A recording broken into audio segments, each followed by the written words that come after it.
Welcome to Beast TV.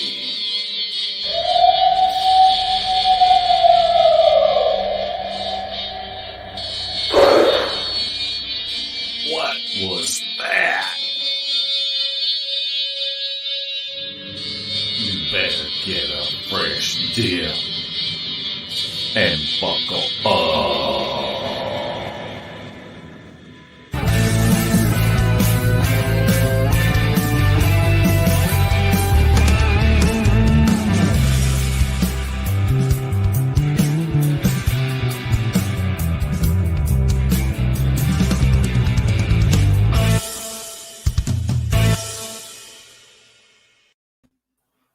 Larry Porch, how you doing tonight? I'm surviving and advancing. Wait, that tournament's over with. Never mind. Oh, okay. I'm doing all right. How about you? I'm doing good. And we want to welcome everyone to our 90th live podcast. And everybody that's in the chat room, we want to thank you for coming in and participating. And towards the end of the show, we will be taking questions. And if you'll put them in all caps, we will be sure to forward that to our guest. This weather's been pretty nice, hasn't it, Larry? It has. It's made me want to go fishing, turkey hunting, and camping. It won't be long. No, turkey season's kicked off. I went last Sunday. Don't tell the people I go to church with, but I went last Sunday. Okay. I didn't do any good, though. I should have went to church. Yeah. Well, we got a great show, and I love talking to these people from Louisiana because that's one place that I would like to go into the field with. And there's just so much activity down there. And it's great to be able to talk to someone that can fill us in.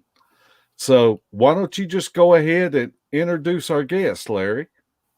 We'll do that. One thing I'm going to say is everybody in chat behave tonight. Debbie's not in there. She's camping while I'm working. How about that? But let's get on to our guest. He's going to be a great guest. His name is Brian Horn. He's got plenty of things to share with us. So let's get into it. Welcome to the show, Brian. We're glad to have you. Thank y'all very much. I'm glad to be here. The honor's all mine to be invited. Well, we thank you, sir. And before we get too deep into our topic, why don't you just introduce yourself to us? Sure. I born and raised in Louisiana, right here in Shreveport. We have some family land down in DeSoto Parish, which is the next parish to the south. And although I was raised here in town, went to school here in town, we did a lot of weekend trips to the family land farm, had cows and horses and things until my parents moved down there in the 80s. But nonetheless, I've right out of high school, I joined the fire department and did firefighter for about 7.5 years. Had some experiences there, obviously. And after I kind of got disenchanted with the low pay on the fire department, I went to nursing school and I worked 22 years as a hospital nurse, ER. So plenty of experiences and things that I've learned regarding medical and healthcare and so forth. Had to leave nursing after 22 years, come home and take care of some other family members, health issues and whatnot, and did a little investment advisor work kind of in that interim since 2012. till about 2015, and just didn't have the ample time to devote to all of that. So I'm pretty much home full time doing family care with their health matters and such. Well, let's forget about Bigfoot. You're a financial advisor. I need some advice. Okay. Yeah, we'll flip the Bigfoot switch off. No, I'm kidding. We'll talk after the show. Whatever you buy, make sure it's a dividend-paying stock or mutual fund. That's my best advice. Okay, that's some good advice. Mark, write that down so I don't forget it. So, Brian, what first led you into this? I know you had some experiences and just start at the beginning.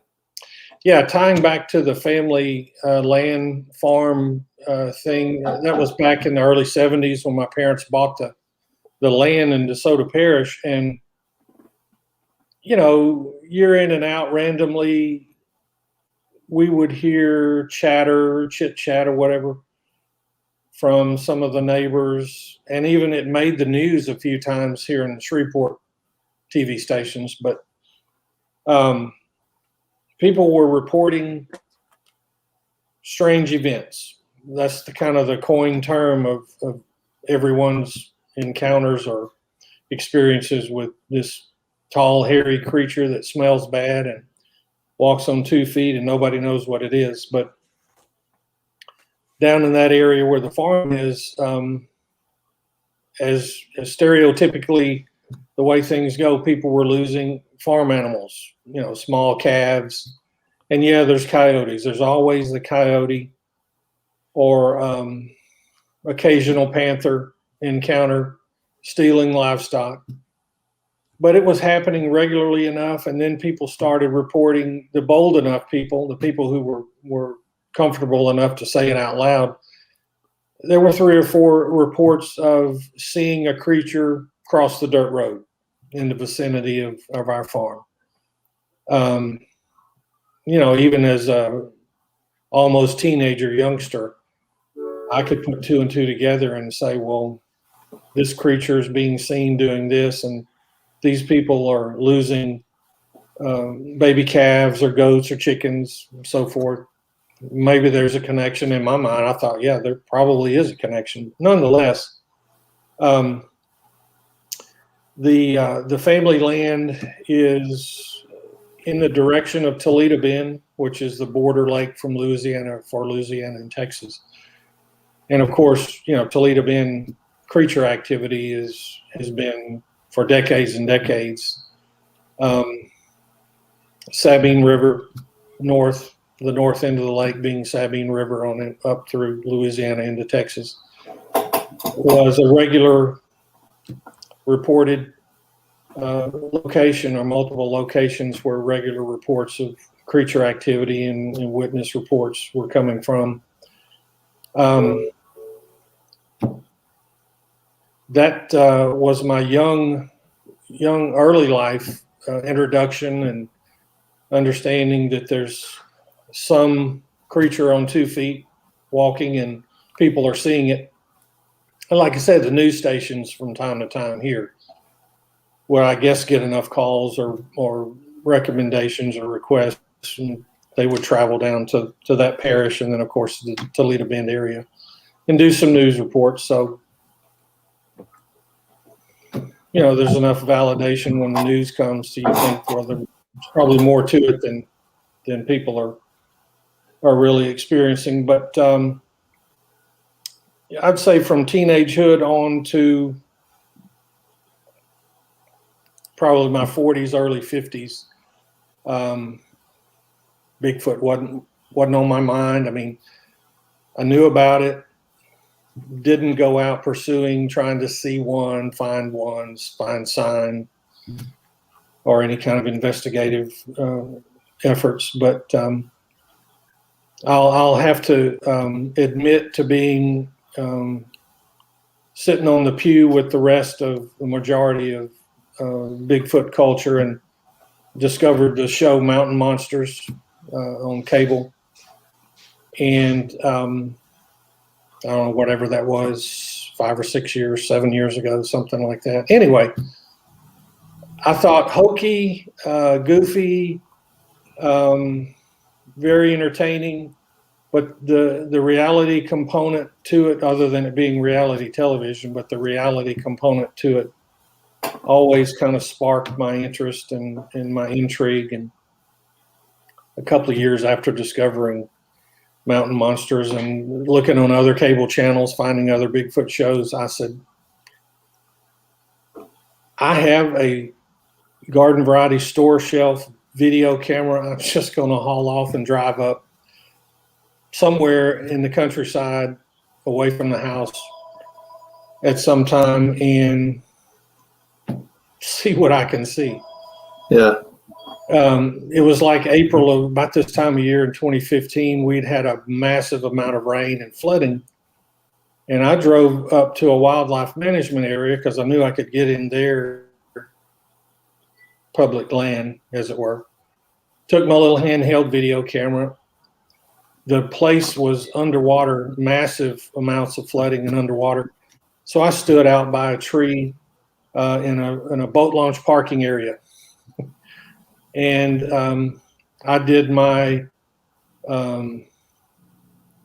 gung-ho tree knocking, and the only tree limbs I could find on the ground were rotten, so everything I hit against the tree just disintegrated into crumbs.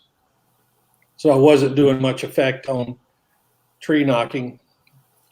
I had a little child's harmonica, and I thought, well, I'll blow this harmonica at the highest end, the highest pitch note, just to see if I can provoke anything. And I blew that 3 or 4 times. And all I got back was a couple of barred owls over there, one over there, one over there, talking to each other. And I thought, okay, big letdown. First time out all by myself, about 9:30 at night. You know, I wasn't discouraged, but I'm like, it's time to go home because I'd driven almost an hour from the house. All of a sudden, I heard this, I'll call it a scream or a yell, but the vocal tone started low and began to build in pitch and crescendo in volume, and it just kind of did a bell curve peak like that and tapered back off. And the first thing went through my mind was coyote, because I'm in a very good place, plenty of coyotes. That's what it was.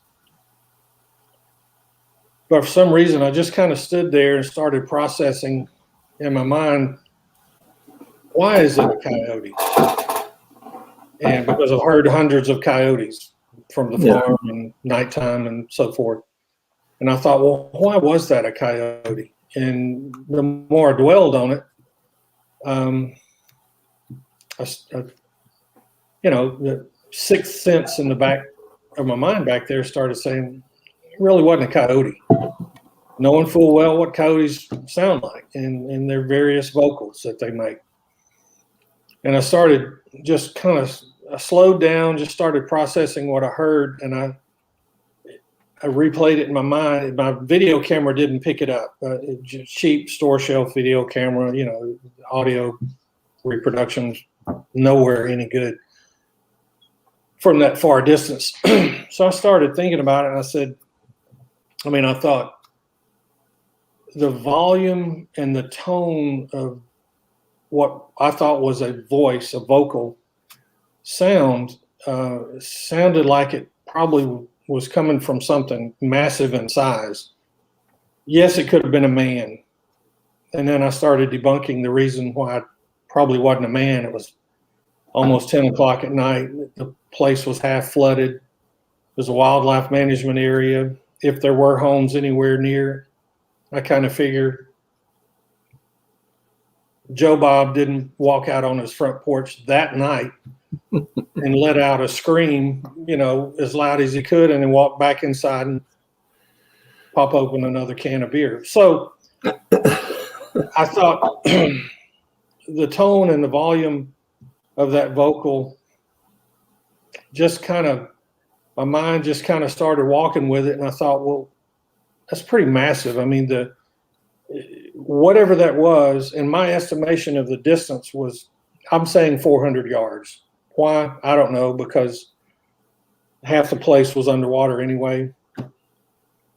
So whatever made that vocal, wherever it was located from me, it wasn't just down the bayou on the side of the road close enough. Yeah. There was a distance to the audio. There was a distance to the sound. And I said, that's a Bigfoot.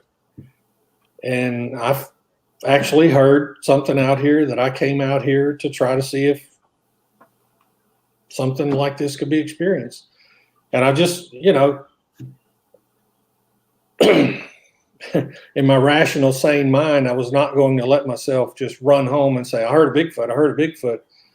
I sat there and dwelled on it and debunked it and told myself why it wouldn't be a Bigfoot and why it wouldn't be a coyote, why it wouldn't be a man standing on his front porch yelling.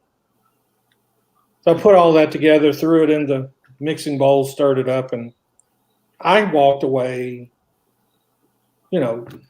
convinced that I'd heard a Bigfoot creature. Now, why did I have that reference in mind that vocal was a Bigfoot? Well, I've done my desktop keyboard warrior YouTube video watching of various and different Bigfoot enthusiasts, researchers, and the videos they posted.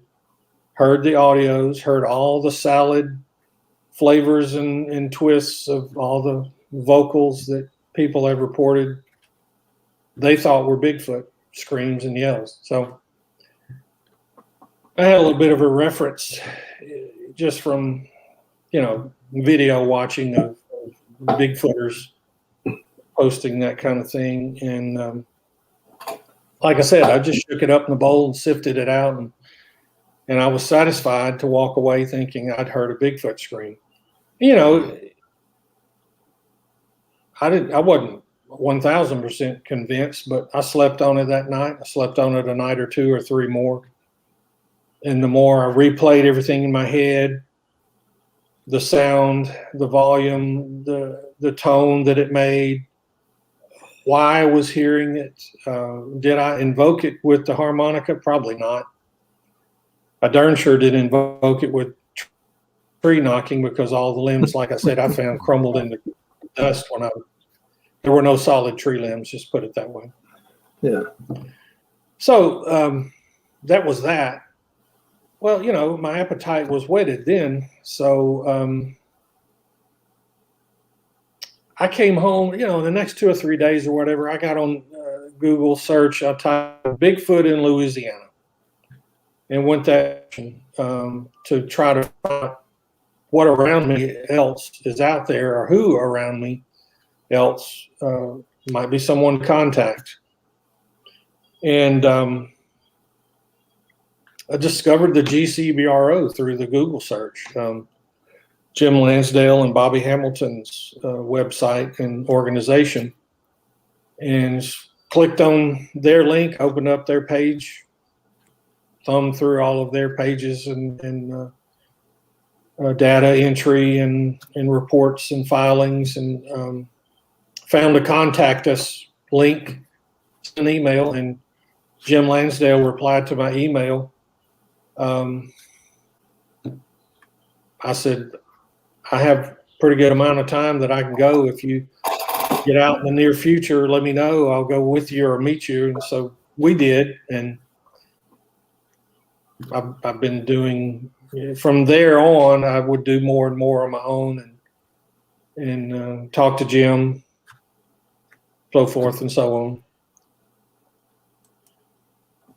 What are some of the things that you learned from Mr. Lansdale? How to be acutely visually aware of everything in your field of vision when you're, when you're in the woods. And and Jim would show these matted down like pine straw in a pine thicket or a pine wood area. Jim would say, "You see that matted down area?" He said, "There's no cows or horses here, and that's not big enough for a vehicle to travel." He said, "It's 90% sure that's a Bigfoot trailway or trackway. You don't see the prints in the pine straw," but he said, and the first time we met up, he took me to an active area that he'd been to dozens and dozens of times. But he said, "This is an active area, and I have found, broken tree, broken limb, different kind of sign, and these matted down areas through the pine straw." So Jim said, he taught me be acutely aware of everything you're seeing, and don't let things pass you by without giving them at least once or twice look over to see if there's anything that's not just blatantly evident, but something you can pick up on by some kind of intense looking. Of course, prints, and then the smell, that dirty, wet dog, skunk, garbage pile, nasty dumpster combination of an aroma and smell that I've never smelled it, but Jim has, obviously, dozens of times, as have others. But he said, keep your nose open, keep your eyes open. Look for tall boy breaks, because his experience and things he's seen, the ones he's seen are tall, ranging in the 7, 8, 9, 10 foot tall range. He said, look for tall boy limb breaks, because they, like us, walking through a wooded area with tree limbs and brush, they're going to break things out of their way, break limbs and twigs, and break things out of the way so that they can travel their path. So that was huge, to know, to realize, to look at trees when you see a matted down path through the straw or leaves, or looks like something has regularly used that area to travel. Look up above your head, look up twice as tall as you are even, and look for tall boy limb breaks and twig breaks and such. Those are probably the really high point things that I learned from Jim. That's really good advice, and it's simple, and the good advice comes simple,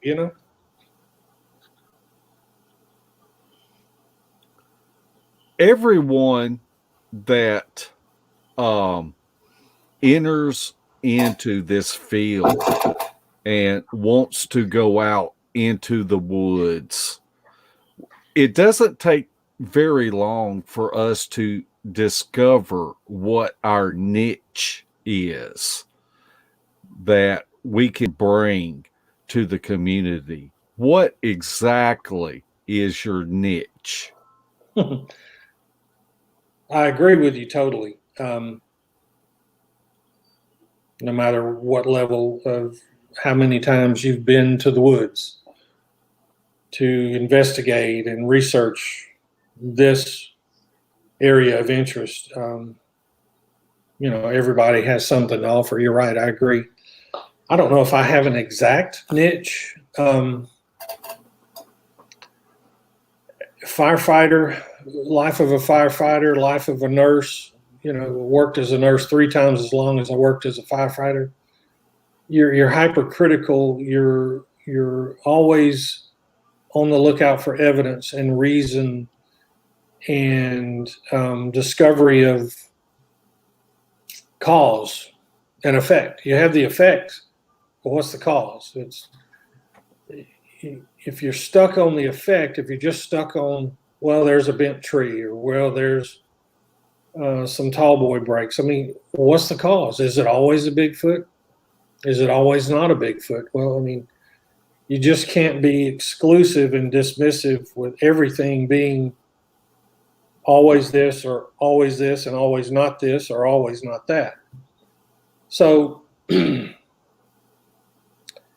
evidence-based debunking is my kind of forte when I go out. I mean, I would say, let me say this, probably the first 2 or 3 or 4 times that I went out, I was wide-eyed, like a kid, as they say, a kid in a candy store or a kid at Sears and Roebuck at Christmas. So everything's out there.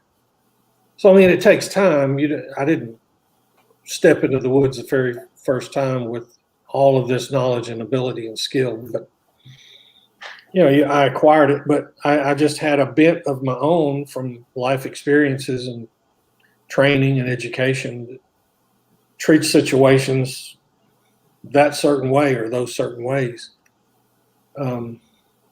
to exclude what it's really not, include what it really could be, and then just kind of chop away at it until you come down to maybe 2 or 3 of the most plausible, reasonable things that has done what you're seeing or hearing or smelling. That video right there is in the same wildlife management area that I had my nighttime first experience, but this was a couple of years later, and a friend of mine and I went there. There was a little bit of the clip a while ago. There was a broken tree,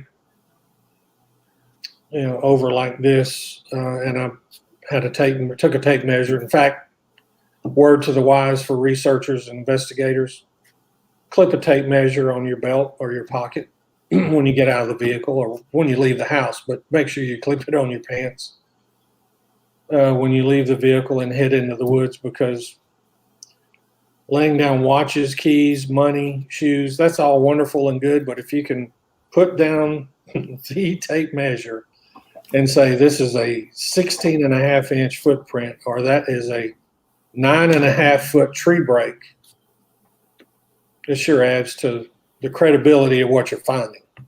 Right. But somewhere in that clip is that tree break, and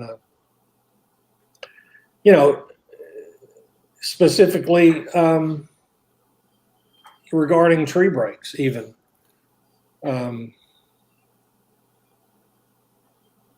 You're about to get there, I think. But anyway, regarding tree breaks, they don't all have to be Bigfoot.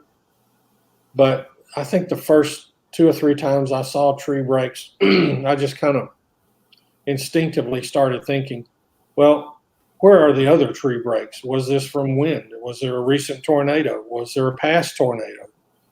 How many other trees were broken like this?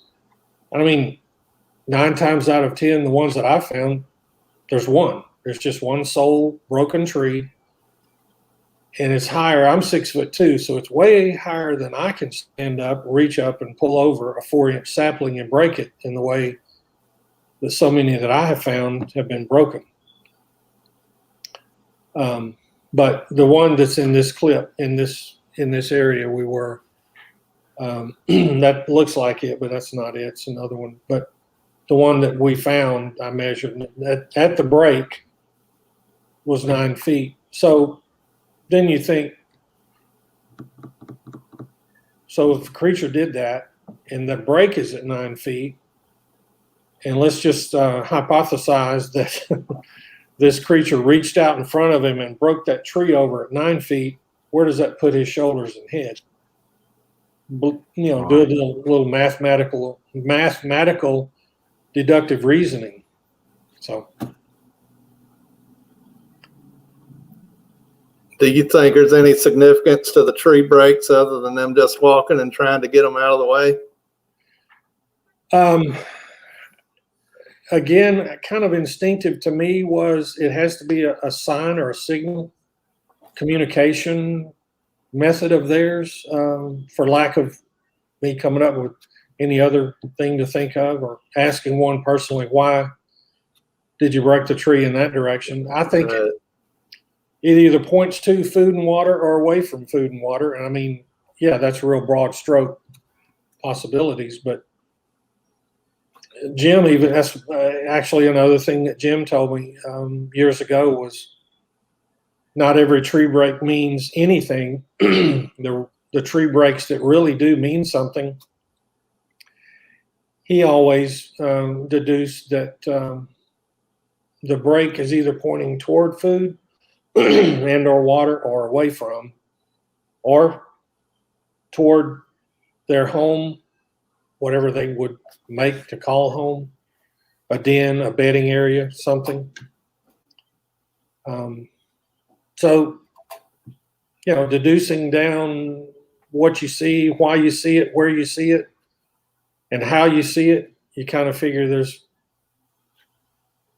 somewhat of a solid reason for the way a tree has been broken, being that it's just one tree in a forest like this where there's no sign of tornado or high wind, etc.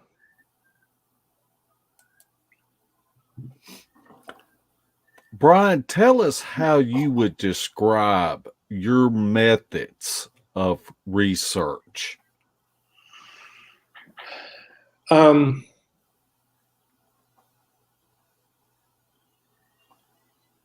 I guess I don't know how to equate it, but if I'm going to go to an area, I pretty much want to know that it's an active area. In fact, this video clip is showing my friend deer hunts in that area, and why he contacted me, or we'd been out a couple of times in different areas before, but he contacted me on this before this occasion and said, look, I think I found a trackway of several footprints. So he had a high suspicion of activity. So my method starts with I'll go to an area where there's some established activity or some witness reports, or in some way or fashion there's some reason to go there. Not to say you can't pull off the side of the road and just start joy walking into the woods and run a somewhat decent chance of finding some sign or indication of activity.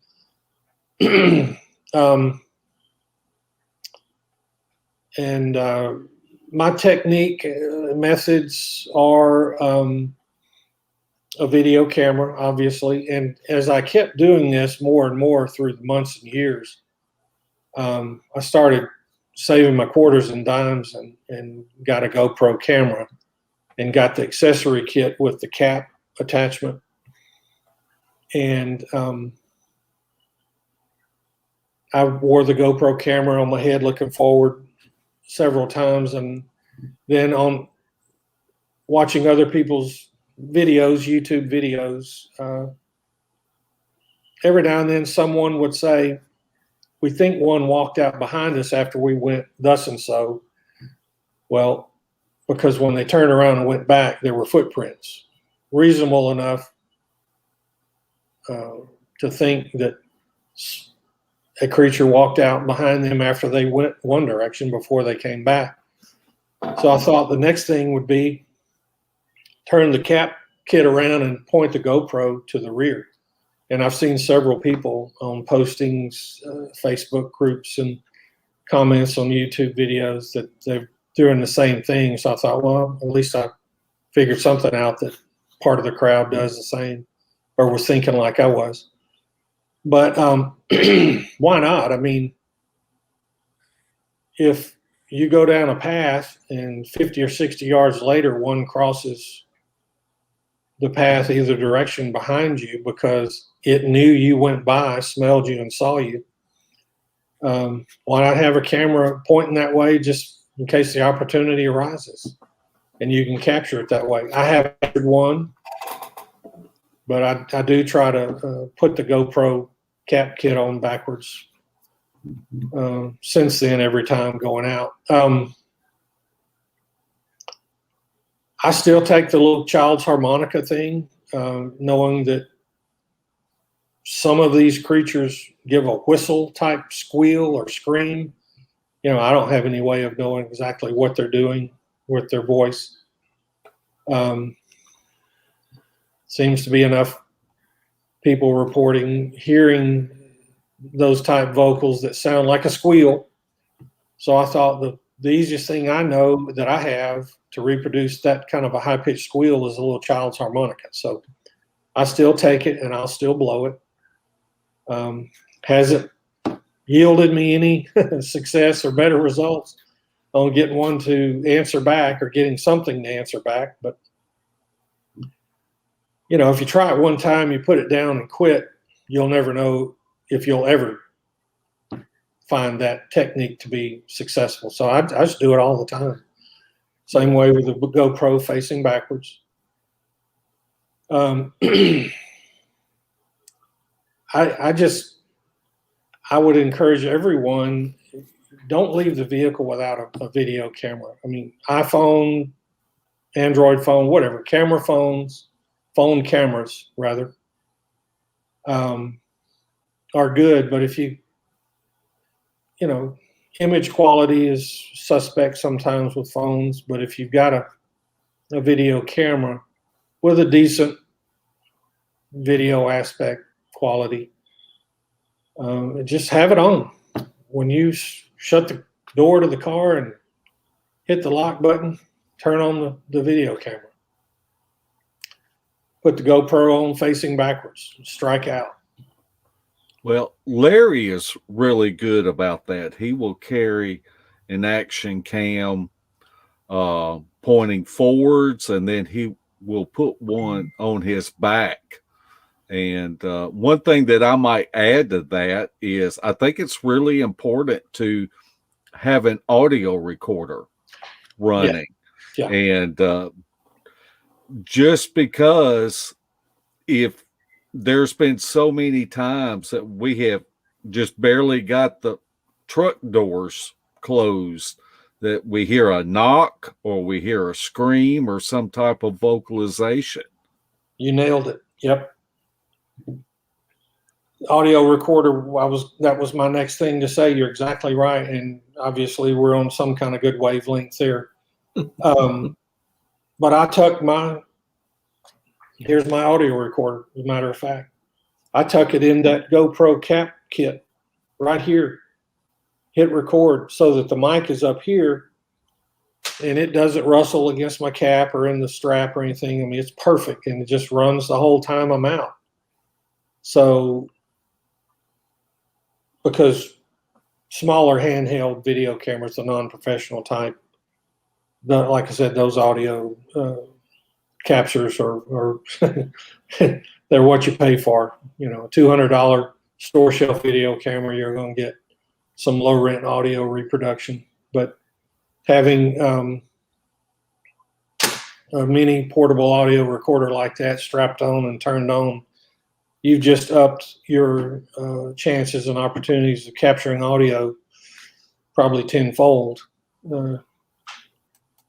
Yeah, that kind of looked like a Sony IX P333, and they're great recorders. That's one reason why I wear a boonie cap, because the boonie caps have loops around, and it just fits perfect inside that in those whatever hat loops. band. Yeah, exactly. And but it's a great tool to have out in the field, and they will pick up so much better. And we found out a long time ago that if you can actually plug in some earbuds in it and put the earbuds in, and it enhances your hearing by at least 10-fold. Here's another piece of equipment that just kind of popped into my creative whatever side of my mind one time. I have some of those earmuffs for shooting at the gun range. God, I can't think of it. It's a man's name. I can't even think of the brand. Walker's Game Air. What? Walker's Game Air? No, I don't think it's that. It's I don't remember. It's not important. But they're earmuffs for taking to the gun range and shooting. Yeah. But there's a volume knob, and you can turn down the volume, not destroy your eardrums, and still hear your partner at the gun range and talk. So you're not totally muffled, the sound down to 0 decibels, but way down. I took those earmuffs one night when I went out on an investigation, and I thought, turning the volume up on those earmuffs all the way enhances ambient sound around me. I swear I could hear cars probably a mile or two down the highway from where I was in another wildlife management area at night. I could hear cars stopping in driveways, people getting out, closing their door, hitting their lock button on the key fob, and going inside their house. I'm telling you, I'm like, these are going to be with me every time from now on, daylight or dark. Yeah. But spend the money on some earmuffs that have the volume control and sound muffling, and when you're not shooting a gun, as in looking for Bigfoot, turn that sucker wide open and tear out. I mean, you can hear crickets discussing what they want for dinner, 200 yards away. You've got a little experience with that too, don't you, Larry? I do, but mine isn't as good as his. I think I got a cheap pair or something. I don't know, but I thought Larry was eating crickets for dinner. I couldn't figure out what you were. I would if they put some chocolate on them or something. That's right. Brian,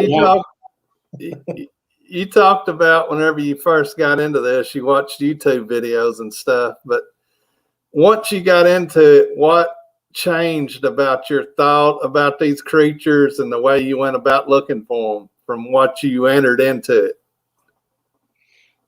It's like looking for a needle in a haystack. That was about my second time out. That was my assimilation to the whole scenario. Was like, they're not walking out, and I'm not able to invite them to walk out. And any sounds or noises that they want to make are not within my ear range. And it's like, am I going to keep doing this from now till whenever, And I always, it's like playing golf and you birdie number 18. Well, it just keeps you coming back. You're going to want to play again next week. Yeah. So I still, no matter not hearing anything or finding any major sightings, not every outing, produced finding sign or prints or any indications. So, I really like how Jim Lansdale, he pretty much goes into areas where people are having problems. Yeah. Nuisance Bigfoot. And I think that's a very good strategy because a lot of these areas are huge, and that just cuts down, of going into an area and not having any activity around you. Yes, I agree totally. Because the random, let me drive an hour from the house and pull over into the wildlife management area, not knowing if squat is there, pardon the pun. You can't go out there with a lot of high hopes. You better be prepared for letdowns and disappointments. But yes, to directly address what you said about Jim, and albeit Jim and Bobby, they get the phone calls, they get the emails. They've networked. They've been doing this. Their website has been up for years. The TV show didn't hurt them on getting more new reports, but still, he gets information from reports or witness encounters, and he's able to go and do that. And when I have 3.5 minutes free in my life, I'll send him a text or holler at him and say, hey, the next time you go out, I'll carve out some time. I'd love to go. And he's like, yeah, come on. So I don't know. We've been out probably a dozen times over 4 years, I guess. And a dozen's not that many times, but I'm the one with the least amount of time lately to be able to get out. Way less than Jim does. Nonetheless, Jim's a great influence. And I actually went back and watched y'all's show with him from a month ago. And yeah, Jim is an encyclopedia volume, complete set of information, understanding, knowledge, and experience. So riding in his draft and hanging on his coattail, just, very cool experience. Yeah, that's why I ride on Larry's coattails. Yeah. He knows he knows I'm going to find a buffet. Yeah, food has to be priority 2 with Bigfoot investigating. Either eat before you go out, or when you're finished and you're heading back, it's always stop to eat. Right, I agree. Yeah, I forgot one thing on that previous video. We had looked at some prints, and I found a mandible of a hog, and I was leaned over a little bit, kind of videoing this hog mandible. And all of a sudden, and my buddy was just kind of off to the side, all of a sudden, whop, one tree knock. Well, it wasn't a tornado, it wasn't trees falling from high wind, and nobody was in there with a chainsaw cutting down trees. So we heard the one tree knock. He heard it. He said it to me about the time I said I heard a tree knock. And so we started just kind of easing that way. I don't know, 30 seconds, a minute and a half later, we both were highly convinced it was bipedal steps. We heard bipedal walking probably 60, 70 yards out in front of us, and it was kind of in a circle, like I guess it was circling us, smoking us over, whatever you want to call it. Yeah, there are bear in that wildlife management area, and I've never walked around a bear in the woods in the wild, thank goodness. So I can't say that it wasn't a bear, but I'm 90% able to say it was bipedal, and the footsteps were heavy enough to give my friend and myself the impression that the tree knock combined with the footstep sounds, we thought we were being looked over, smoked over by a Bigfoot. That was the end of that trip. Mark, you caught me watching the video. Looking for eye shine. Yep. You can't help it. Now, go ahead. Paul, Brian, you have some expensive looking camera there behind you.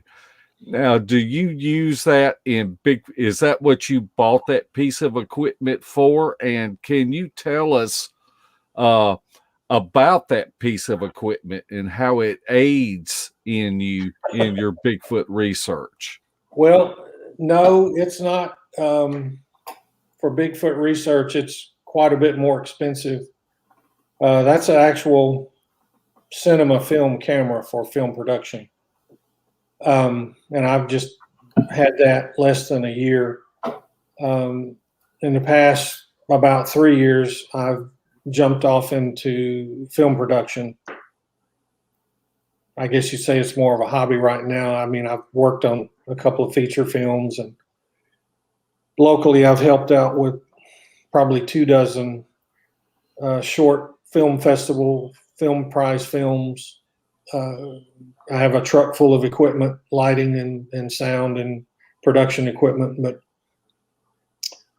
that camera is not for that. That's for shooting film or television. But I'll just take the opportunity right now to say I am developing a reality TV show on the Bigfoot subject. And never done a reality show before. I can tell you right now, it doesn't just happen in the snap of a finger. It takes a lot of time and development, and then finding somebody to bring some money and drop in your pocket so that you can go get it produced. But my hopes and my aspirations are that I'm going to produce a reality Bigfoot show and then pitch it to whatever network will take it. So everybody, when you put your head down on your pillow tonight, send a little thumbs up in the air for my reality TV show to get some traction and get moving forward. But at that point, yeah, then that camera would go into the woods, so to speak. Yeah. So the reality show, are you going to base it like the ones that have already been made, or you don't have to say your idea, but No, I mean, yeah, I'm not letting anything out publicly right now. It's all private. yeah, And you understand. I know what you're saying. But the genre, the theme is from everything that I've seen and been able to see that's already out there. It's a whole different angle. It's a whole different avenue of approach. Yeah. To the world of Bigfoot. So. Well, that'll be good because the others are kind of overproduced. Yeah.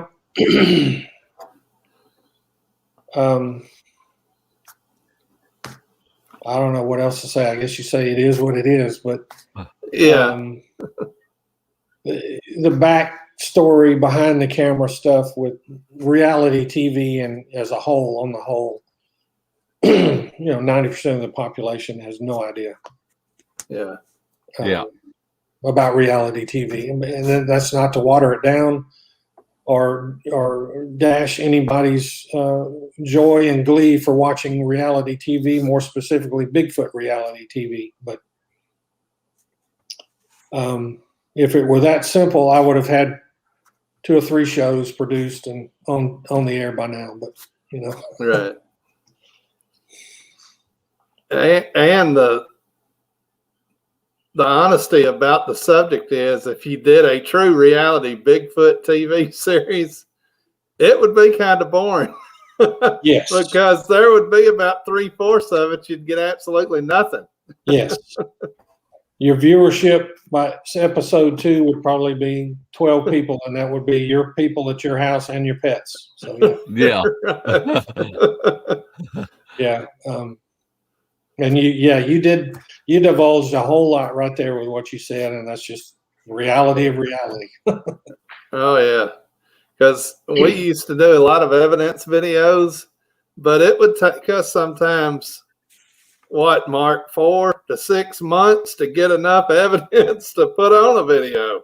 Yeah. Well, that's what kind of makes you think about these people, that every time that they go out into the woods, they're seeing a Bigfoot or something's going on around them. And we are just really skeptical. Yeah. We are going to put 100% effort into debunking anything that we find. And, probably our best evidence videos is audio, to where we can match the animal signature frequencies to prove that it's not any other known animal that science recognizes. Very true. Agree totally. I'm just going to put it this way, not to belittle anybody who goes out and does Bigfoot research, but our random everyday guy or gal going out and doing Bigfoot research and investigating with a video camera, 8 hours of beating feet on the ground yields you about 3 or 4 minutes of actually something that you use your video editor on your desktop computer to get something that somebody enjoys watching. And to kind of go along with that time block thing, movie theater films you go to watch, buy popcorn and drinks to watch. A 12-hour day of filming yields 15 minutes on the screen. Typically. So, 3 weeks of filming, you got about an hour and a half of something you cut together that goes on the movie screen for audiences to go watch. So that kind of goes kind of hand in glove with the amount of time one would spend in the woods videoing and capturing audio. You're going to get about 3 or 4 minutes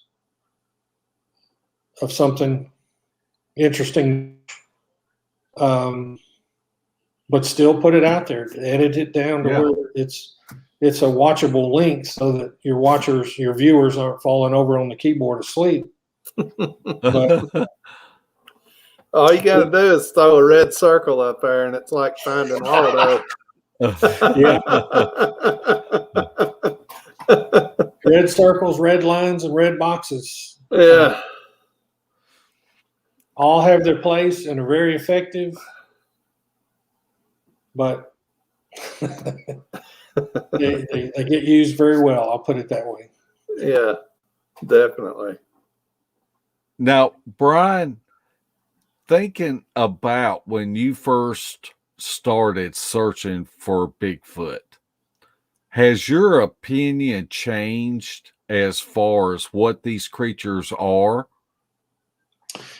Yeah, that's a really good question. And I'm going to put up the giant disclaimer immediately and say, I'm not the end-all authority, never would have come on here to pretend that I am, but I don't mind tossing in my nickel's worth. And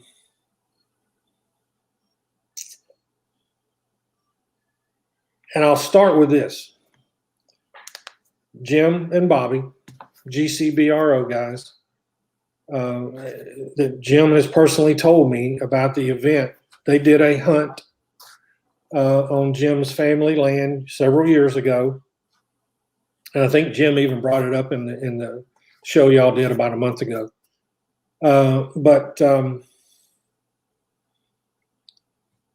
there were some creatures that were, I think Jim's family, lived out there, and there were pets, dogs, dog pen, whatever. And I think 2 or 3 of the family dogs had been snatched up and killed. And then Jim and his children, deer hunting, had sightings. So you start making all the dots connect there and think, well, let's just say Bigfoot or Bigfoot creatures snatched up some of Jim's family's dogs and killed them. Well, they went on a hunt, and someone in the group, I don't remember, and it's just because I don't remember, but someone in the group did take a shot at a Bigfoot, and when Jim and the group got to where they thought the creature was, there was blood, and they sent the sample off. And Jim has told this story even in the Killing Bigfoot show series they did. Jim has said they sent the blood off to 2 different labs. Maybe one was a university, one was an independent lab or something like that. And memory fails me exactly.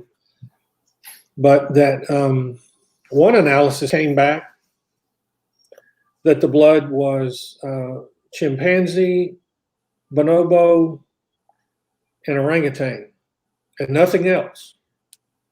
So there wasn't any quote unquote human contamination in the blood. Well, I'll start there and say, I'm okay with that analysis. Why? Jim has no reason to lie. Jim has no reason to make that up, because he and his GCBRO team guys were there.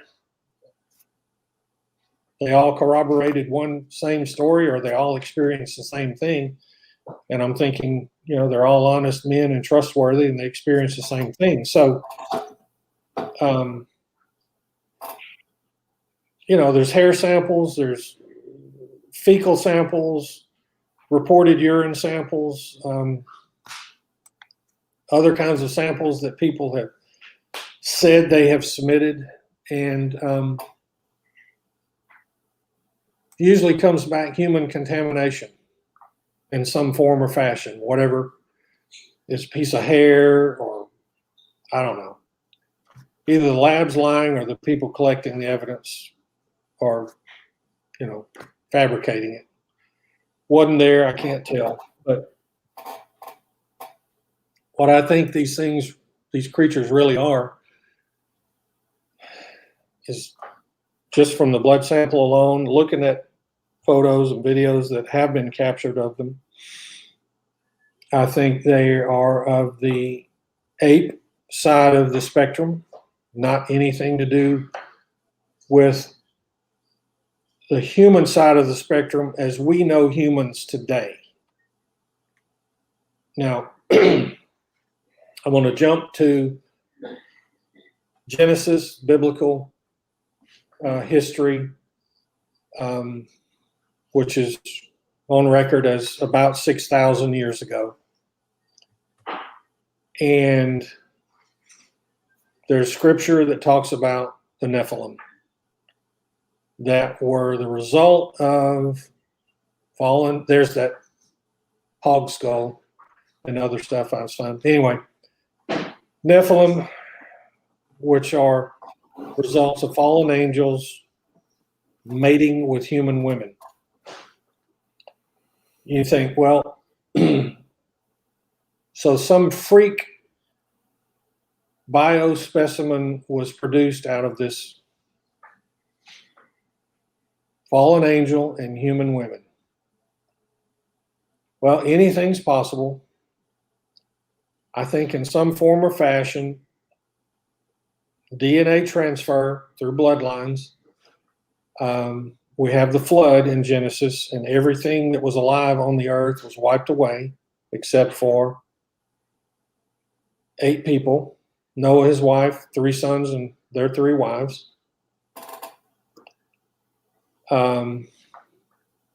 Somewhere along the line, after the earth was repopulated with people,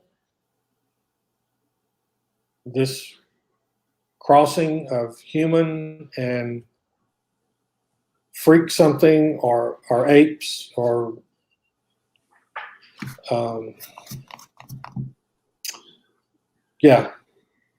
some type of an ape creature and humans. I think in some part of DNA transfer, I know it's a whole lot to throw in there. It's a whole lot of mix. It's just what I've dwelled on and come up with on my own. I got no factual basis for it, but it's what I think is possibly going on. And, you know, like marries like, or like attracts to like.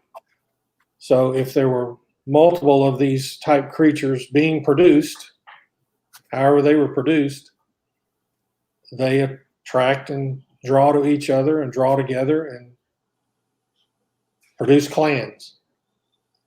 And over 4,500, 5,000 years, I think it's quite possible we have what we have today in these bipedal walking hairy things. And I think the hair on them is environmentally induced. Colder regions of the continents where these creatures exist, they need more hair. There's colder times of the year. There's more cold during the year than there is warm. This part of the continent, down south, through the south, desert areas. They don't need that much hair. And there's all kinds of variations on those thoughts and ideas.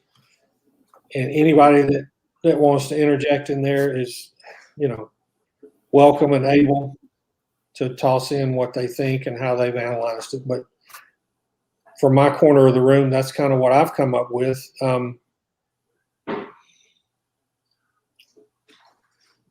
But the blood sample, bonobo, chimpanzee, orangutan mix somehow lends, in my mind, it lends to, I think, the very real likelihood that there's a genetic freak twist to apes and humans breeding with apes somewhere down the line.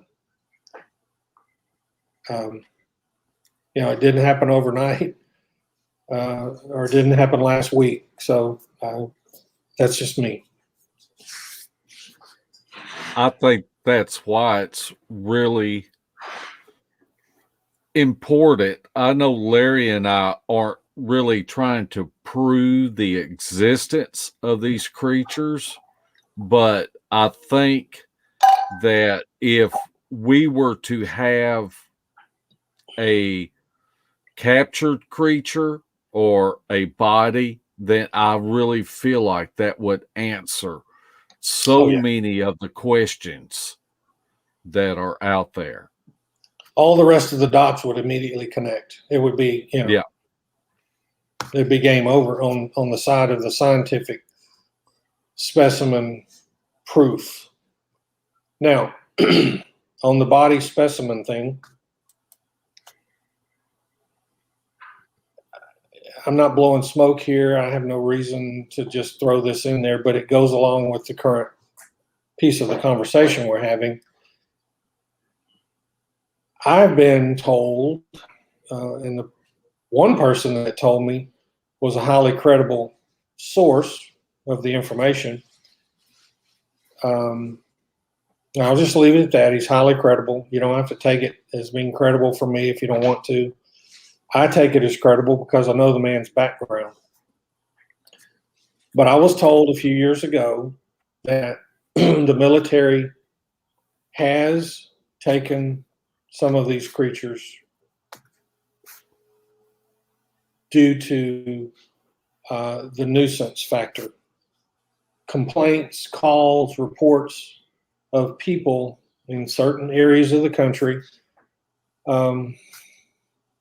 These creatures were bothering them, killing their animals, tearing up their barn, beating on the side of their house, whatever, to the point that enough nuisance had gone on that the people called, I guess, maybe police, wildlife, fisheries, whatever. They were convincing enough, as I understand, that the military sent in a helicopter with some military personnel armed, and they found them, killed one, took the body, hauled it off. Now, I know that's a cartoon, sounds like a cartoon fantasy thing. I'm telling you, it's what the guy told me, and he's credible to me. You can do with it what you want. I'm not trying to force anything down anyone's throat. In that, I think the military full well knows what they are. It's not going to behoove anyone for the military to reveal what they, according to all of this report, what they now know these creatures are genetically, physically, metaphysically. The main reason I think it won't do anybody any good for the military to let all that out is that there will be an outcry and an uprising from nature groups, environmental people, whatever you want to call them. There will be an outcry to protect the Bigfoot creature species existence. I don't think anybody's going to have any trouble protecting them. Nobody ever finds one. And I know I'm being facetious, but how many are seen? There's reports of activity. There's reports of encounters. Probably half of them visual, half of them circumstantial. But nobody sees a Bigfoot. Nobody finds a Bigfoot. By and large, yeah, plenty of people find them that go out all the time and know where to go and follow up on reports. I'm not belittling and watering any of that down, but that's me. That's my nickel's worth. That if the government were to divulge the information of their existence, of what they know, from what they've harvested, I'll use that word, that there would be such a huge outcry that they don't want to even try to go there. By the same token, I've seen plenty of signs, probably you two gentlemen have as well. I know many hundreds of people have seen signs like in the Northwest states, Washington, Oregon, Northern California, Montana, Idaho. Their wildlife departments acknowledge the existence of Bigfoot. Put signs on trails, stay on the trail, don't get over in Bigfoot's woods. You know, whether it's a joke or not, I don't think the really government agency would joke like that. But, you know, just more angles to the pie, turning the pie plate around and looking at all of that from all the other different angles that there are. I have no basis, in fact, to think that the government wouldn't divulge it because there'd be an outcry. That's what I think.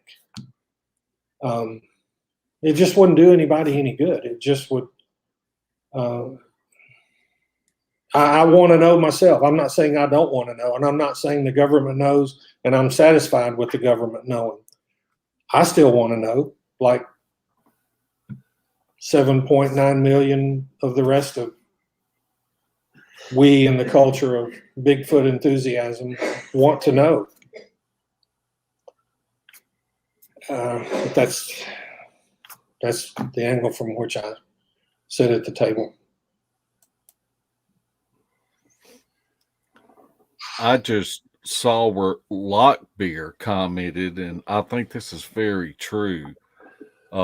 Few see them now, but as we continue to expand and destroy more of their home, encounters will increase. And I feel like that's a true statement. And I would agree. As we encroach more into where they live. I think there's plenty of validity to that line of thought for sure. I mean, how many millions of acres of woods are there now? Well, there's millions of acres of wooded area, mountainous terrain, and so forth. But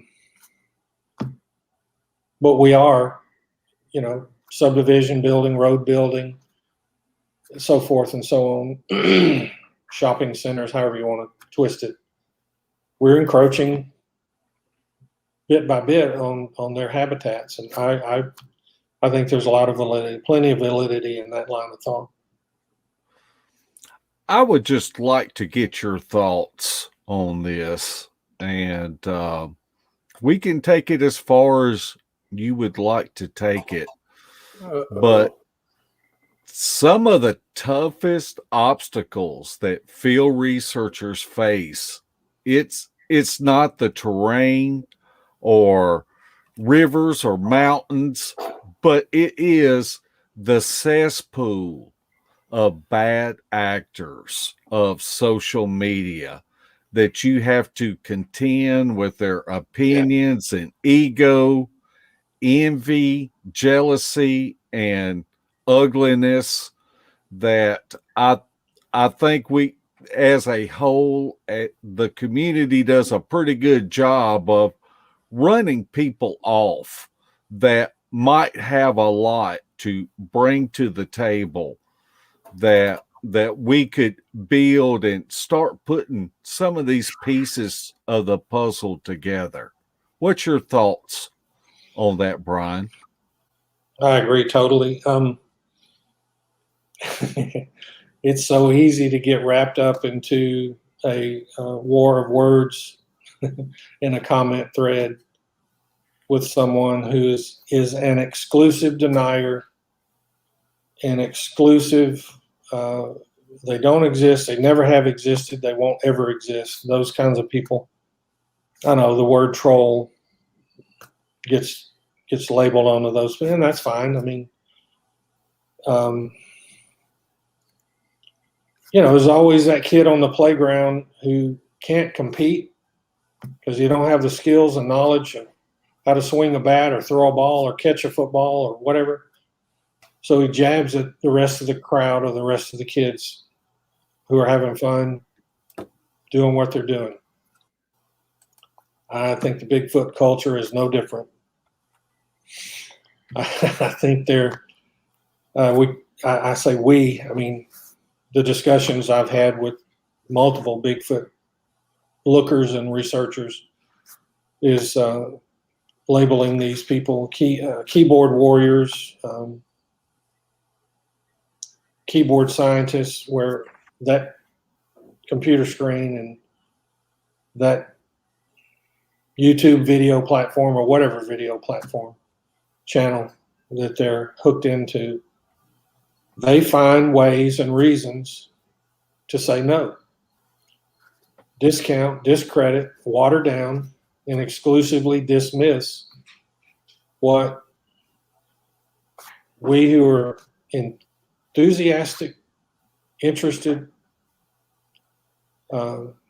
researchers, investigators, on whatever level of casual to hardcore.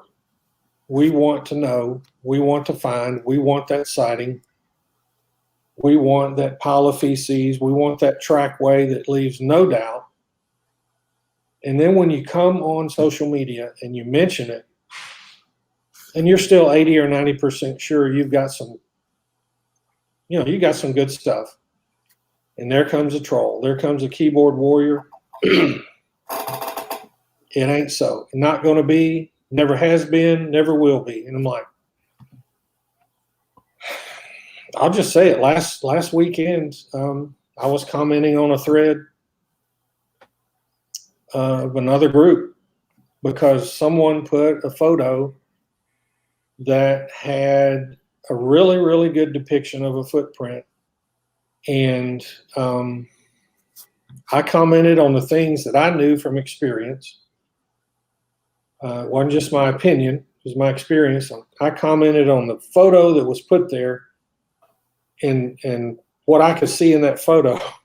And I said, that's a really good photo because here's this and here's this and this characteristic and this shape and this and this and this. Turns out it was the only print in the dirt that this person could find because a few feet away was grass or straw or whatever that didn't yield any more foot marks in soft dirt. So there was one. Even, and people will shred that. They'll take a knife and shred that to pieces. Well, you just got one. You just got one print. What they do, just beam down out of the spaceship, put one foot down and beam right back up. I'm like, go ahead, live in your little cartoon, funny book world. You didn't go there with that person. And so in this comment thread, getting back to that, in this comment thread, at that moment in time in the universe, it stuck in my craw and it got crossways with me. And I said, okay, Mr. So-and-so, whatever their name was, you obviously have exclusive, extensive knowledge and experience that none of the rest of us have in this thread and probably the whole Bigfoot culture. Please tell us now, please tell us what you know to be true or not true, factual or not factual about this photo and the existence of Bigfoot, because we want to know, because we're all out there trying to know. And this person just kept on. I mean, baseless, immature, nitpicky, jabbing and stabbing of just because they had their hands on the keyboard. And I'm like, they're out there and they're going to be out there. So. Well, I absolutely agree with that. And even the people that are going out to collect evidence, it seems sometimes it's like a wolf pack mentality that my group friend or opinion is better than your group friend or opinion. Yeah. And that ideology does not help us with putting these pieces of the puzzle together. And if a person isn't open-minded enough to consider someone else's viewpoint, then they, to be honest, they are really confined to their own conclusions. And I guarantee you that their learning curve is stunted because of that. It is. But their waistband ain't. What? I said, but their waistband isn't.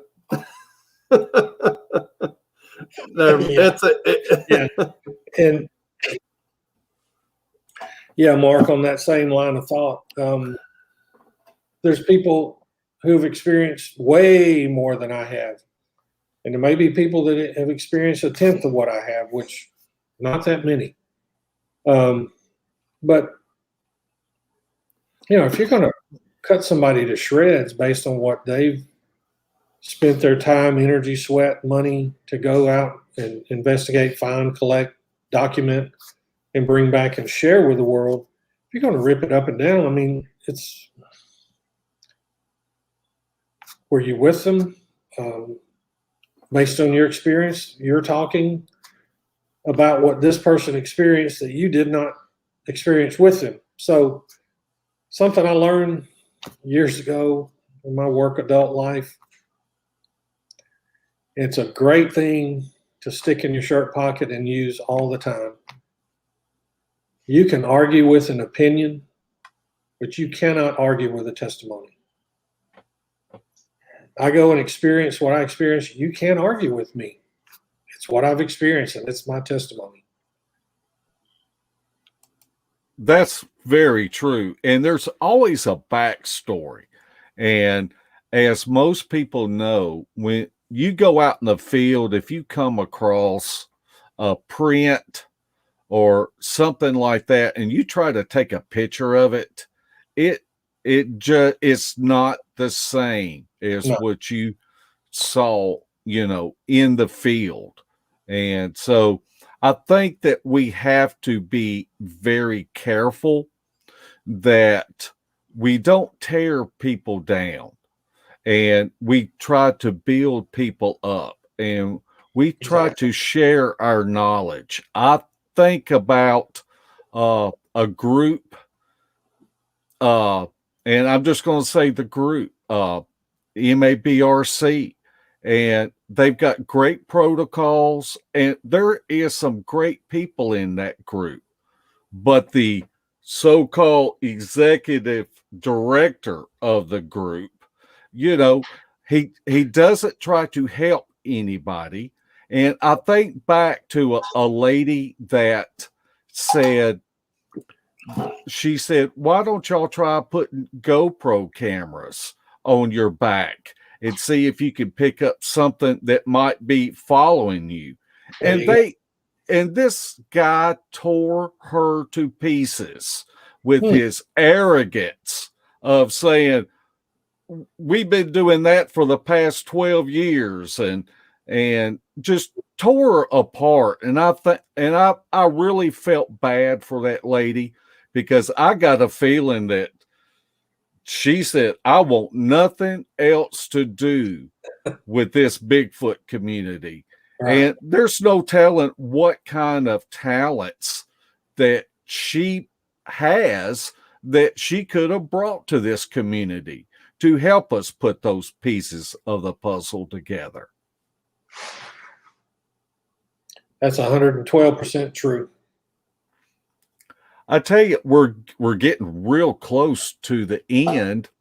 And so if you have questions, put them in all caps, and we will forward them to Brian. I'm not the encyclopedia information that you guys are and everybody else are. Oh, we're not no encyclopedia But, either. I'll try my best to punt, pass, kick, or hand off. Larry, I'll let you ask the questions tonight. All right. Can Squatch, Mr. Scott Espinosa asks, what's the worst problem Bigfoot? Wait, what's the worst problem Bigfoot someone's had on the property that he's heard of? I guess is saying what's the worst problem of Bigfoot someone's had on their property? Yeah. Yeah, I mean, I guess you'd say there are problem Bigfoot creatures that are problems. So yeah, I follow the question. I couldn't. I would have to be something that Jim Lansdale has probably conveyed on, the people, the witnesses, and people that have experienced things that have told him. And I don't know specifics as in this certain person at this certain place, but pets, and even Jim himself tells that he's had dogs taken from the pen.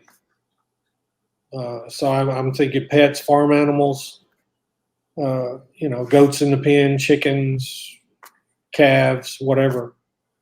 And I've heard accounts of them tearing up barn material or whatever because if there's animals in the barn and or feed for the animals in the barn, Bigfoot's hungry looking for a snack.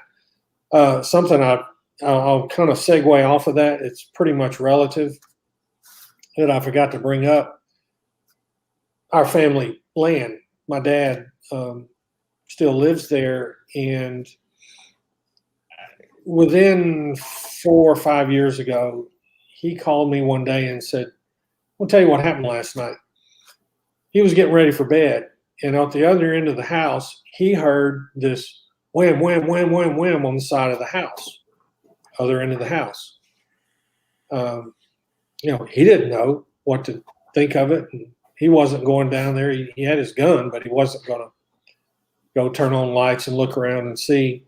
He just kind of let it roll off his back. Well, now about a year and a half ago, around October, November, a year and a half ago, he calls me and says, something woke me up at 2:30 this morning, beating on the side of the house.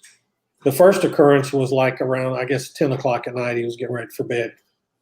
The most recent time, Dad was asleep in bed at 2:30 in the morning, and it was on the end of the house where his bedroom is. And he said, something or someone, he's guessing with their hand, wham, wham, wham, wham, wham, just several times beat on the side of his house. He got up that time and he looked out the windows that he could in the direction he heard it, and he didn't see anything. So I'm thinking, okay, it's happened twice. Years apart, but still. And the area where our family land has grown up. A lot more people live there than 35, 40 years ago. More houses, more people. So you kind of think more houses, more people. Bigfoot migrate out.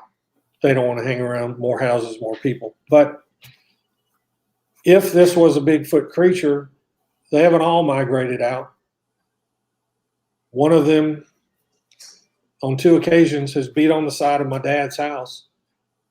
After this second time, a year and a half ago, I went ahead and called Jim. I said, this happened. Would you mind meeting me at my dad's house? And we'll just look around. You can talk to him, get your objective, neutral viewpoint on what he says. Jim and I talked to Dad. Dad told Jim what happened. Jim and I went outside, looked. Jim said, you got a Bigfoot here. There's a Bigfoot coming around your dad's house. And I said, well, it's plausible enough because there's tons of woods. There's a cattle farm not far away. Even though, gas wells are all over that part of the country, they're still woods. It's remote. It's distant from highways and whatnot. Plenty of water, plenty of food source all around. So that problem, Bigfoot, beats on the side of my dad's house. And I did set up game cameras around kind of perimeter his house with some game cameras, and I've caught nothing because now we know that, or we've always known Bigfoot doesn't like game cameras. They know what they are and they avoid them. At least that's what everybody says.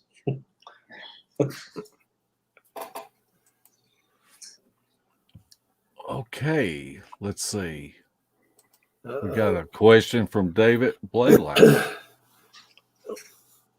David asked, what sort of show do you want to produce? He wants you to say specific. You want to tell the world right here now? I mean, it's be reality television, Bigfoot subject, but an angle and a take on the Bigfoot world that, like I said before, that I've not been able to see that anybody else has done. And if somebody is filming one now of that same style or subject and it comes out, then, oh well, I'll still do mine. But well, do me a favor. Whenever you start yours on TV and you start getting wood knocks and activity around, don't pull the team out and go 40 miles away to another spot. Yeah. All right. Mark, what's the next question? Okay, I'm having to scroll. It uploaded. One of them I saw was, what was your scariest encounter? They didn't put it in caps, but yeah. Okay. Tracy, thanks for the question, and thanks for the other questions, everyone.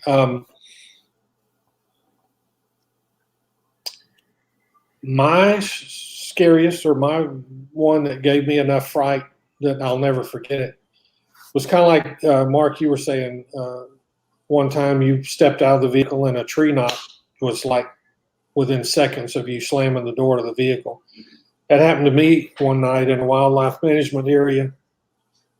And a friend of mine was meeting me there, and I got there first. I arrived first, grabbed my cameras and everything, got out of the truck, shut the door to the truck, and just like in rhythm to music, the very next downbeat was a tree knot across this slough from where I parked. So I looked around and said, there's no wind. I'm not standing under a tornado.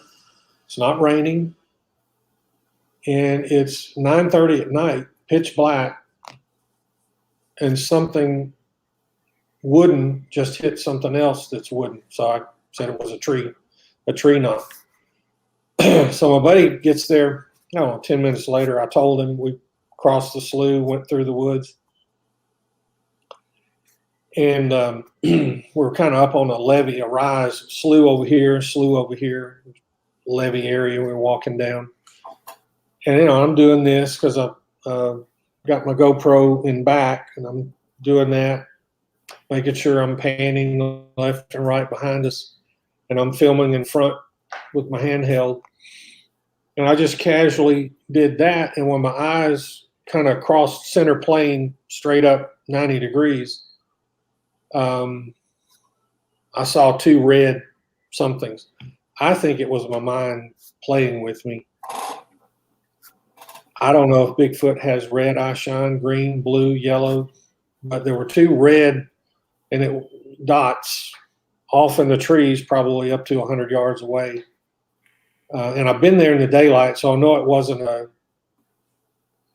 some kind of placard or sign nailed up there by the wildlife guys.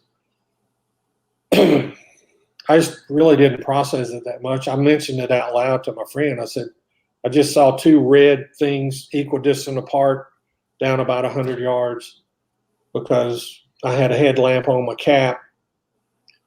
And as I did my head like this, I saw the two red objects that looked symmetrical and equidistant apart, but I just kept looking left. So I Smart.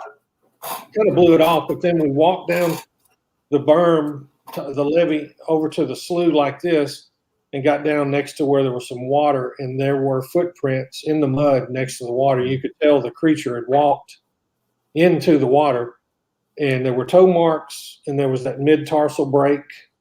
It was very evident. I mean, if you didn't know what you were looking at, it was your first time to see that, you'd say, people feet don't press the mud like that. But this was the toe portion pressed down, the heel portion pressed down, and that mid-tarsal rise, in the mud. And there were toe marks. So I showed them, we looked at it, and yeah, that's pretty much a creature print. It was an active area, known to be active for years. So put all that together, the tree knock out of the truck, the red, whatever that was, and then those pretty much fresh tracks in the mud. My spine started tingling and my hair started, crisping up on the back of my neck after that. Yep. So nothing wild and crazy, but that's my angle.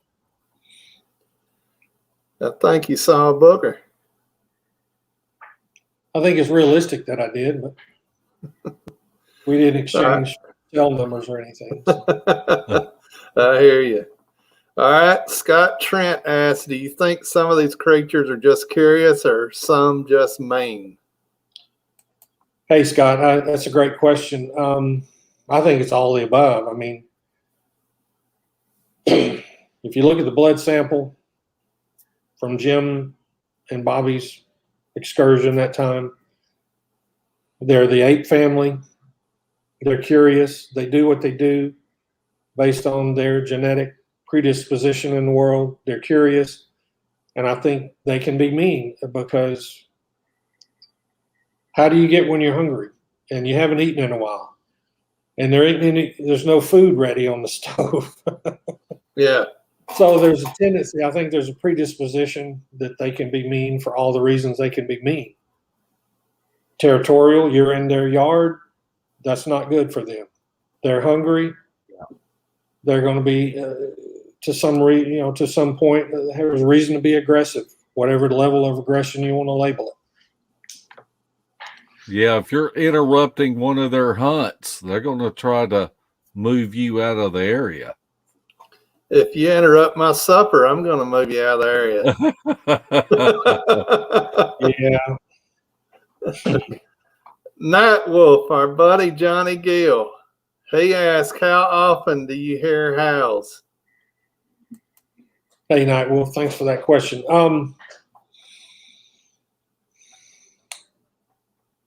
In all actuality, that very first night that I'm convinced was a Bigfoot scream or howl or yell, that's really the only one that I have.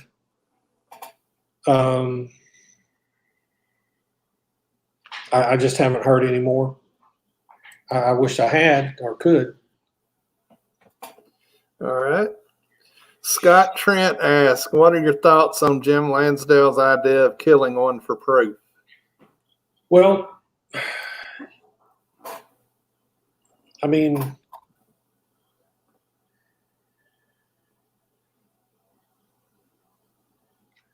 I don't think one needs to be killed for proof. And that's me, and that's not defending or being affrontive to Jim. I have a whole neutral other friend source of information who said the government has harvested one or has harvested some. I don't have any reason to doubt him. He's a credible guy, and his background lends to his credibility.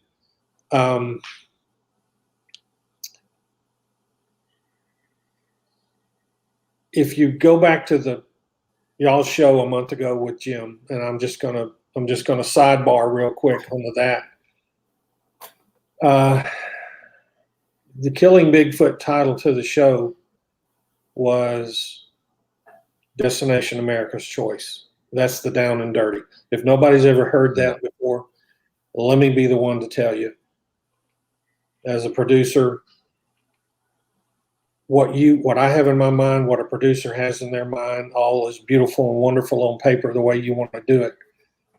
But when you sign over rights and everything to Hollywood, put it under that umbrella, I mean, they have poetic license. They have license to do as they wish, obviously within reason and some boundaries.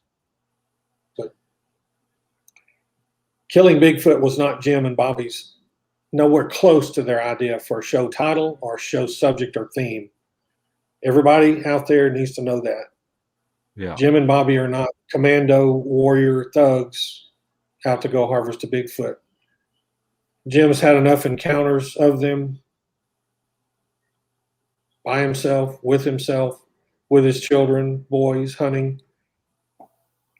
He's as curious as the rest of us are. When they encroach on his personal and private things, as in pets, he wants a solution to that. He wants a solution to stop that. Just like Grandma Sally in the country who has chickens or some goats in the pen, and every 2 or 3 months, one goes missing. You know, coyotes, bears, whatever. But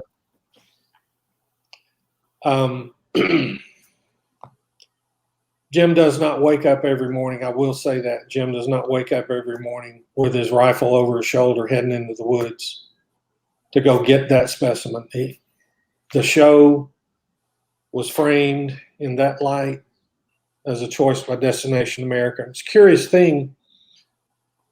I have no relationship with Destination America, but I will say this publicly. It's a curious thing that after Killing Bigfoot season didn't renew for season 2, Destination America dropped Bigfoot and dropped paranormal and went to barbecue and RVs, travel. Yeah. Is it connected? I don't know. I'm not over there. But it's curious. I agree. And one thing, I think people have a misnomer about it because they think they're trying to actively go out every weekend and kill one.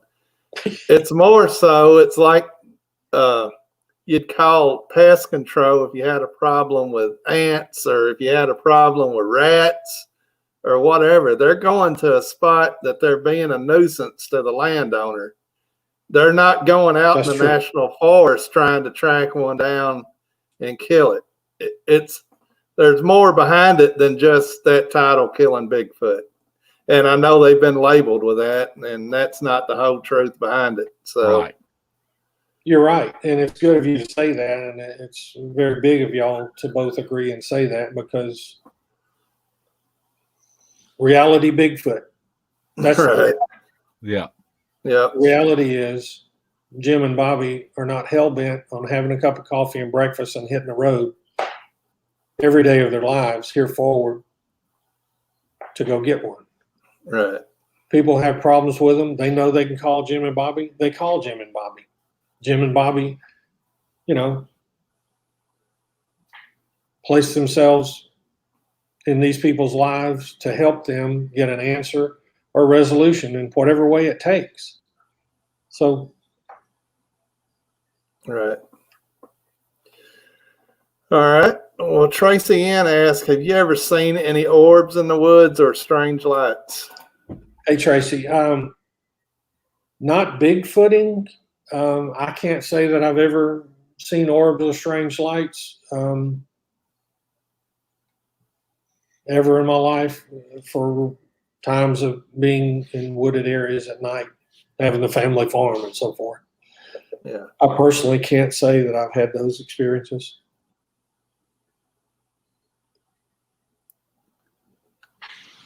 Mark Newell can. Barry Browning, he asked, what other states have you researched in besides Louisiana? Yeah. Thanks, Barry. Arkansas, been in East Texas, where I am in Northwest Louisiana. All of that's just, with the interstates, that's just a drive away. But been into Falk. Had some photos of some Falk stuff. I don't know if Mark, you were able to get them punched up, but Will Lunsford, y'all have had Will on, I think, in the last few months. I went fishing with him 2 weeks ago. Yeah. I can't ever get the time to get in Will's boat with him to go fish, but Will and I have been Bigfooting together. I took my son and actually met another guy from the GCBRO group, and we met up at Falk, spent the night, and we went out in, I can't ever get my names right. Is it Mercer Bayou or Mercer Bayou? I've been there. Mercer Bayou, and then what's the other close to Smith Park, the swamp? It's not the lake by Smith Park, but the swamp over. Anyway, we did a night investigation. We'll do it at that night. We went out to an island in the swamp. It's surrounded by water. We went by boat. And we found a fresh print. It had rained sometime recently, but the water had already soaked in the ground. But the print, the creature was heavy enough to make the print to where water filled in. You know how when you step in a soft, wet piece of ground and water just kind of accumulates afterwards after so many minutes or whatever. Yeah. There was a print in the wet mud. There's another one of those, here's one print and there isn't any ahead, there isn't any behind. So you're like, so what was it doing, running, and it's got a 12-foot stride? I don't know, but you could see toe marks. You could see kind of the banana curve to the outline of the foot. We laid an object down beside it like a Leatherman tool or whatever, and I think the tool was 9 inches long. The footprint came out to like 14 inches long, narrow, kind of like you would think of a female or a juvenile type print. And on through the swamp on the ground, we found tree pieces or limbs on the ground in the shape of an A.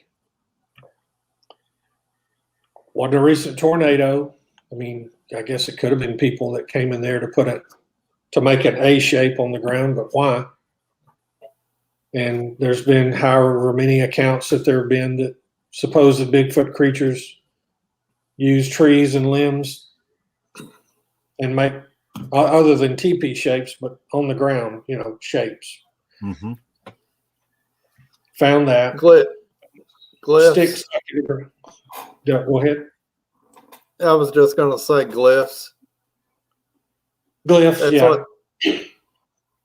Next to that A shape, a stick was shoved into the ground. It measured about 4 inches down, and it was solid. I mean, it was,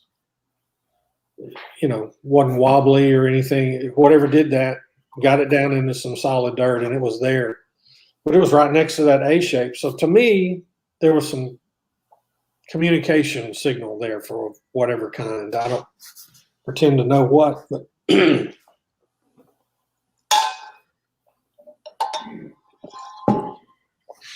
good question. All right. Detroit Daniel asks, what do you think of Big Feet height being like humans, spanning from dwarfism to basketball players? What do I think of Bigfoot height? I think. Help me interpret that. I'm trying to. I think he's asking, do you think the Bigfoot creature varies like a human does, from dwarfism to extremely tall? Yeah, I guess that's, yeah.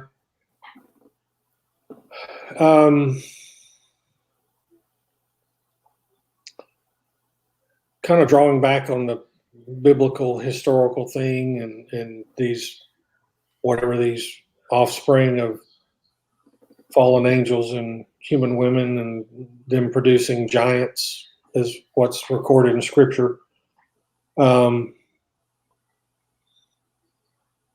I think if someone sees a 12-foot or 13 or 14-foot tall, hairy creature walking on 2 feet that smells atrocious, I think that Bigfoot grows to be 10, 12, 14 feet tall.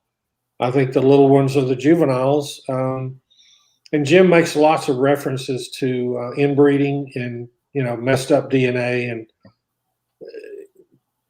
feet with 3 toes or extra toes at times. But anyway,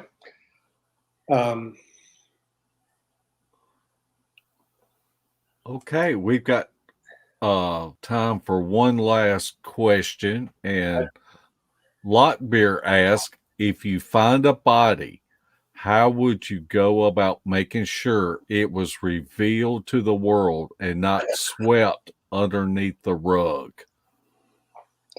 Hey, Lockbeard, that's a cool question.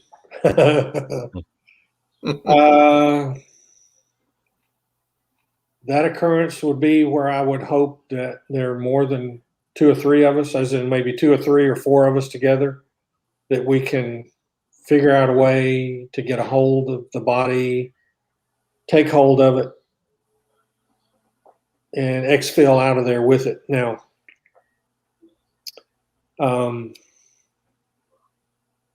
I'd get a good lawyer, and we'd get all kinds of necessary legal documents drawn up that my having found this body, I claim rightful ownership by discovery, and what becomes and happens with it I'm not giving over or volunteering ownership to anyone else. So That's I guess I would take it to I'd probably take it to a university lab, a school, I don't know about a private independent lab. I don't know. Yeah, that's a great answer. I cannot believe that we are out of time already.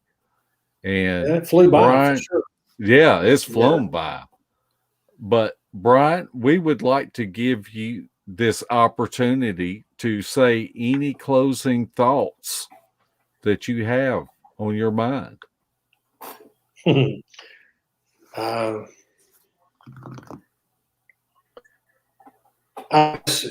of to wrap up the things we've covered. I'm no great authority. I'm way down. I'm on the back row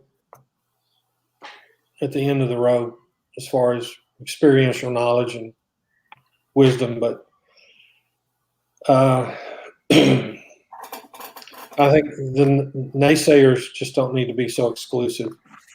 There's going to be naysayers, but those of us in the belief culture of Bigfoot being real and existing, you stand your ground.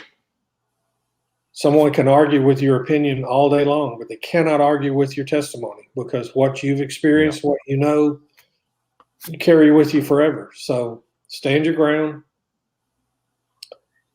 Know what you know what you've experienced.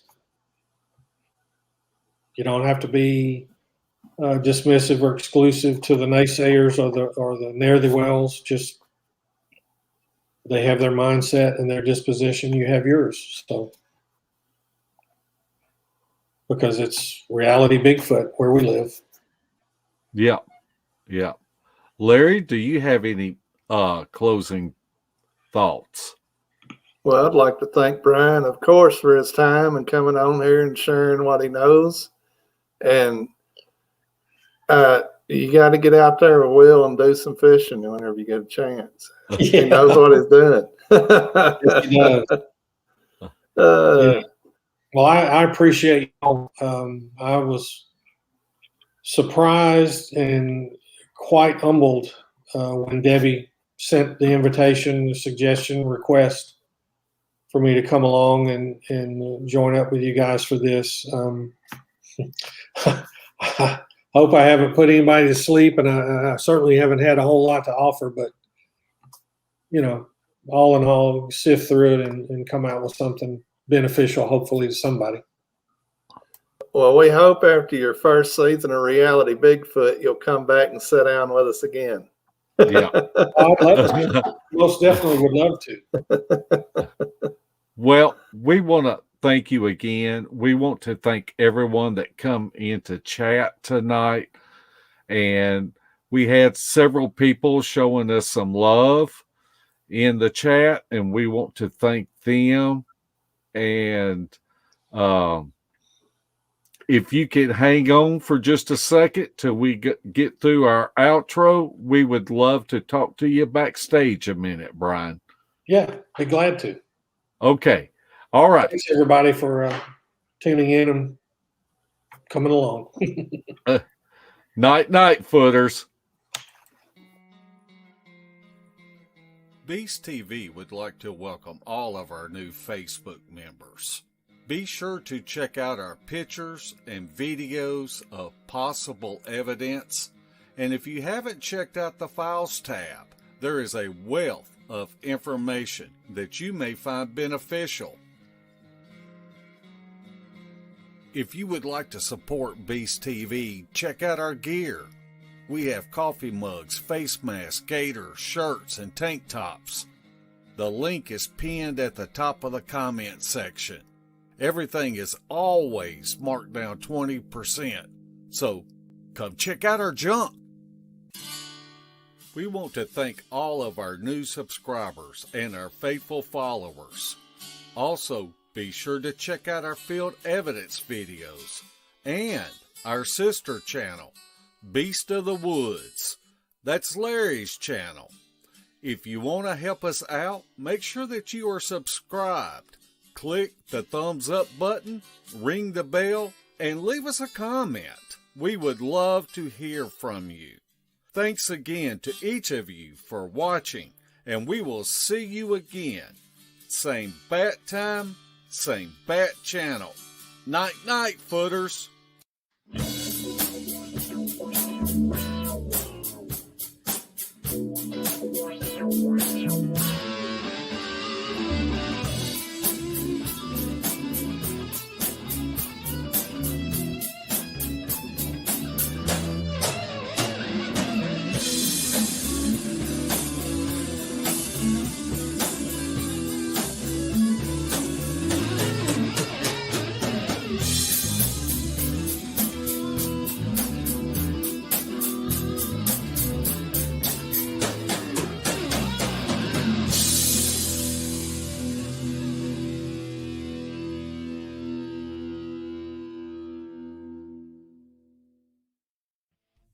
This has been a Sawdust production.